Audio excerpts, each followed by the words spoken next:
Stop scrolling. Put down your phone. Cancel whatever you had planned for the next 18 minutes, because what I am about to show you is not speculation. It is not theory.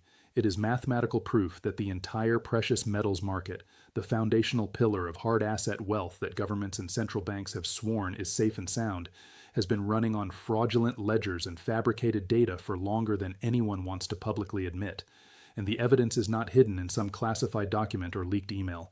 It is sitting right there in the open, screaming at us in the form of a price gap so impossibly large that it violates every principle of market mechanics.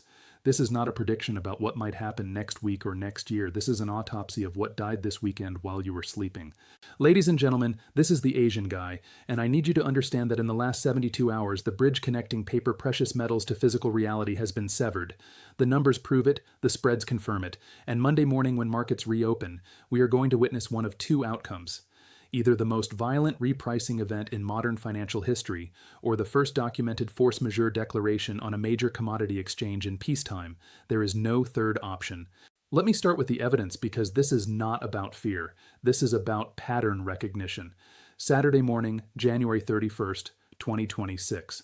The Chicago Mercantile Exchange, the CME Group, the single most important price discovery mechanism for precious metals on planet Earth, experienced what they are calling technical reporting issues. That is the sanitized corporate language. Let me translate what that actually means. The daily delivery reports that tell the world exactly who stood for delivery of physical metal and who actually received bars into their registered vaults simply did not publish. The issues and stops data, the sacred transparency document that proves the system is functioning, went dark. Blank fields where there should be verified transaction records, outdated timestamps that make no mathematical sense, error messages instead of legally binding settlement confirmations. Now here is the part that should terrify you. This did not happen during a quiet week when markets were calm and volume was low. This happened on the exact same weekend that silver prices crashed 26% from recent highs, the exact same weekend that open interest data showed tens of millions of ounces allegedly moving from paper contracts into physical possession. The exact same weekend that margin requirements spiked and short covering volume exploded. Do you believe in coincidences of that magnitude? Because I do not. I believe in cover-ups. I believe in emergency actions taken to hide evidence of systemic insolvency. But the CME blackout is only half the story. The other half is visible in the price data, and it is so blatant, so undeniable, that it proves beyond any doubt that arbitrage, the fundamental mechanism that keeps global markets connected, has catastrophically failed. Right now, as I record this, gold is trading at approximately $5,200 per ounce in New York. That is the paper price. That is the futures contract price. That is the number you see on financial news websites and trading screens. But in Mumbai, in the physical market where actual metal changes hands, gold is trading at $5,183 per ounce.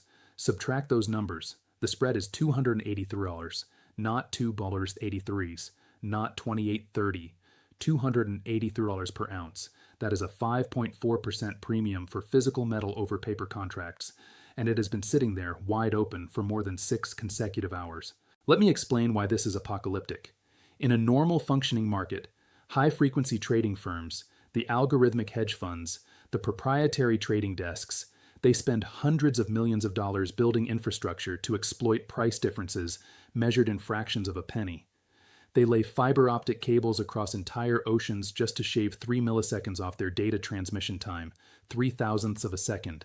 That is how competitive arbitrage is. These algorithms run 24 hours a day, 7 days a week, scanning every exchange on the planet, hunting for any price discrepancy they can exploit. If gold in New York is even 1 cent cheaper than gold in Mumbai, the bot buys in New York and sells in Mumbai instantly. Pure arbitrage, risk-free profit, free money, billions of dollars in daily volume. So if there is a $283 spread sitting there exposed for everyone to see, what should be happening? Every algorithm on Earth should be slamming the buy button on New York contracts and selling in Mumbai until the spread collapses.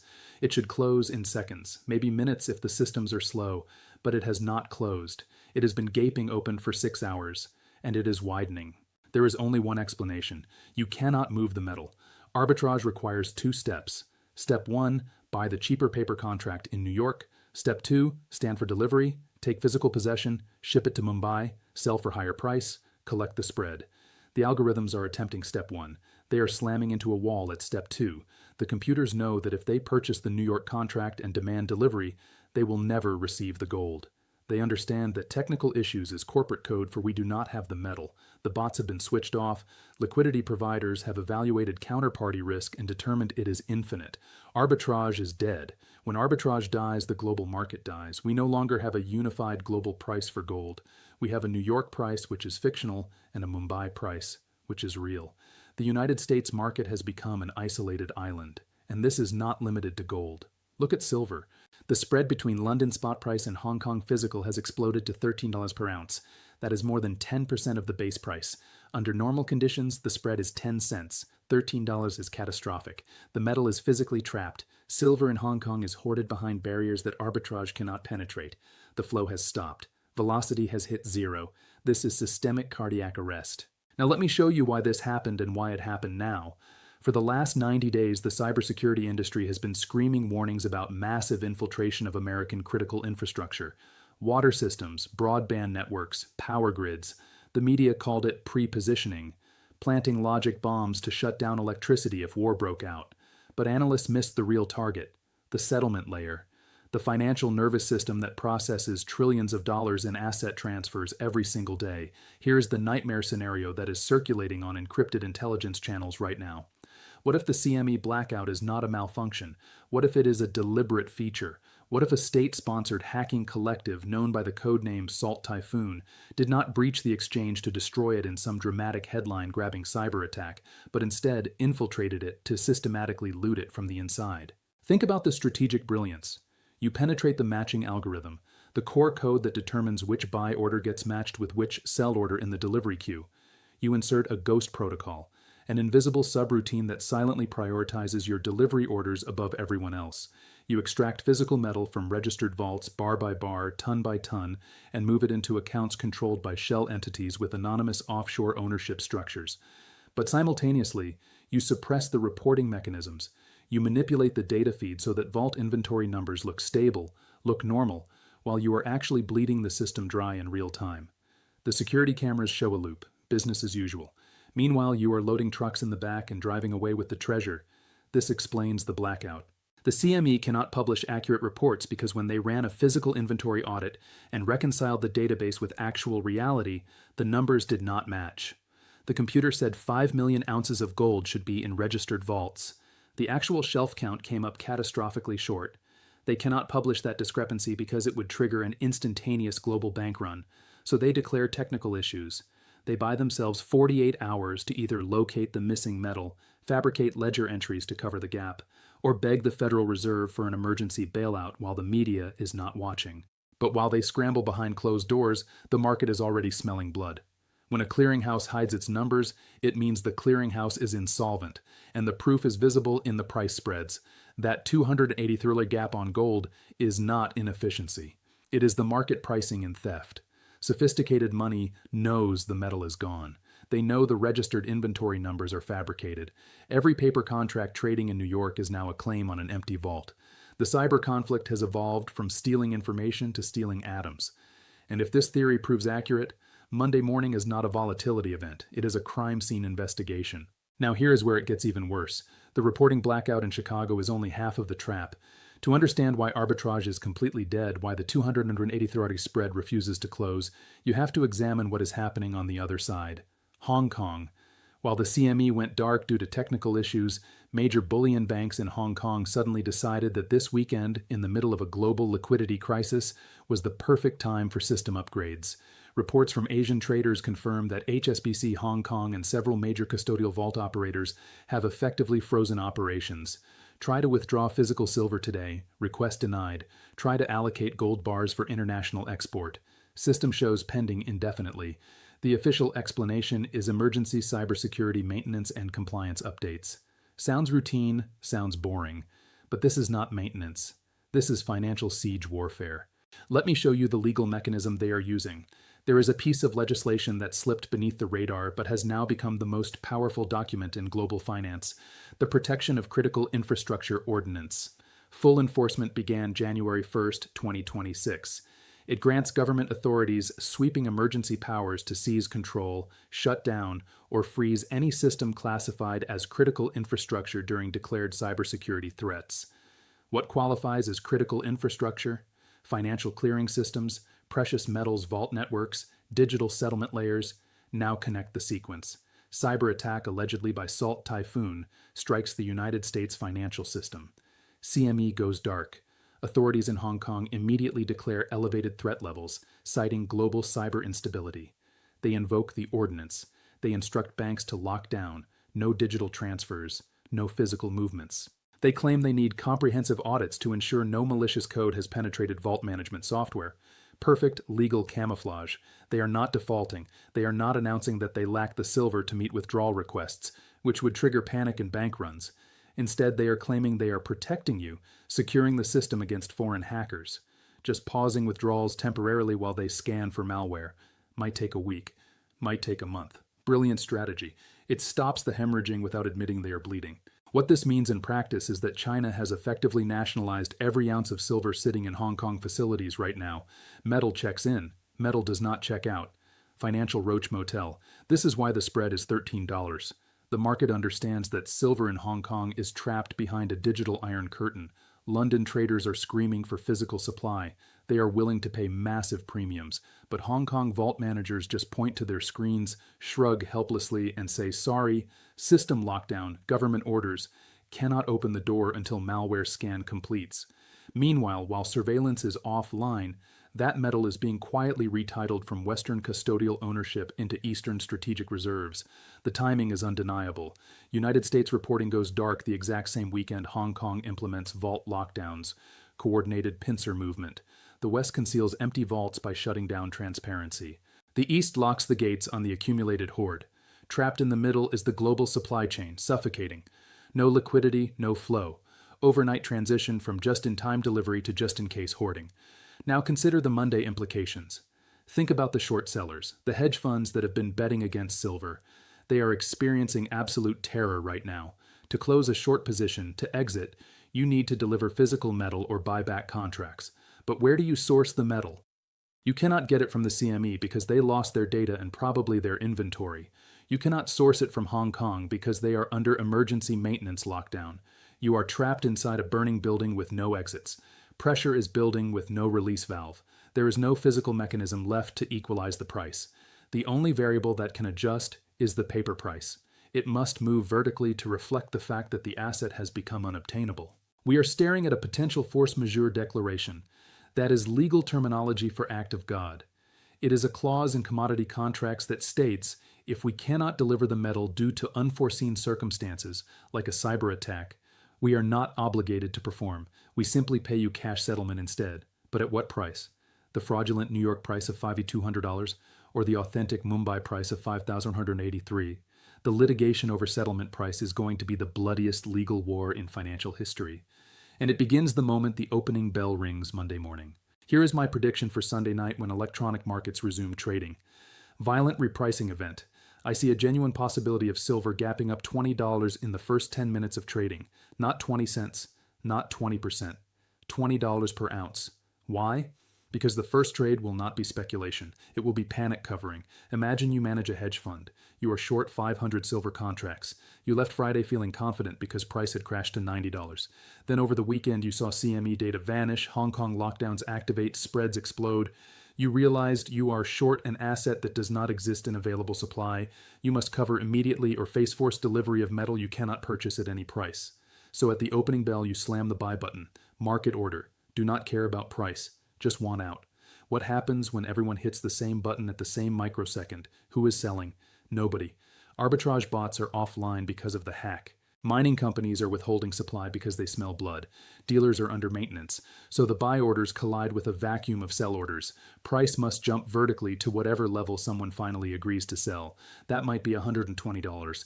That might be $140. We are going to see a vertical green candlestick that looks like a software error, but it will be the most honest price discovery in 50 years. However, there is a darker scenario. Force majeure.